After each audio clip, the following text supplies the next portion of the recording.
তোমার অডিশন লাগবে না, এমনিতেই কাস্ট করে নিলাম। এই কিছুদিন আগের কথা, একটি অ্যাওয়ার্ড শো এর মঞ্চে উপস্থাপনায় ছিলেন তাসনিয়া ফারিন। এক পর্যায়ে সেরা অভিনেতার পুরস্কার নিতে মঞ্চে ওঠেন শাকিব খান। শাকিবের সঙ্গে কথা বলতে বলতে মজার ছলে শাকিবের পরবর্তী সিনেমায় অডিশন দেওয়ার ইচ্ছা পোষণ করেন ফারিন।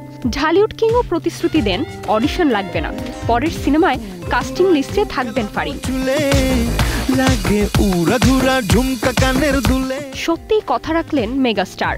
শাকিব খানের নতুন ছবি প্রিন্সের নায়িকা হিসেবে ফারিনকে চূড়ান্ত করা হয়েছে বলে জানিয়েছে সিনেমা সংশ্লিষ্ট নির্ভরযোগ্য বেশ কিছু সূত্র।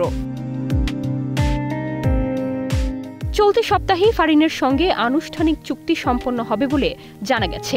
এরই মধ্যে তার সঙ্গে গল্প, চরিত্র ও অন্যান্য শর্ত নিয়ে সব ধরনের আলোচনা শেষ হয়েছে বলেও জানা গেছে। শোনা যাচ্ছে ৯০ দশকের ঢাকাই আন্ডারওয়ার্ল্ডকে ঘিরে নির্মিত হচ্ছে প্রিন্স ছবি। অপরাধ, ভালোবাসা, অ্যাকশন, আবেগ এসবের মিশেলেই সাজানো হয়েছে গল্প। পরিচালনা করেছেন আবু হায়াত মাহমুদ আর মেজবাহ উদ্দিন সুমনের গল্পে চিত্রনাট্য লিখেছেন তিনি ও লেখক মোহাম্মদ নাজিম উদ্দিন।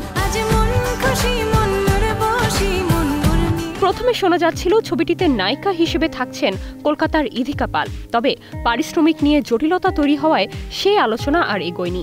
এবার জানা গেল প্রধান নারী চরিত্রে তাসনিয়া ফারিনই হয়েছেন চূড়ান্ত। Nirjona Nusrat, star news.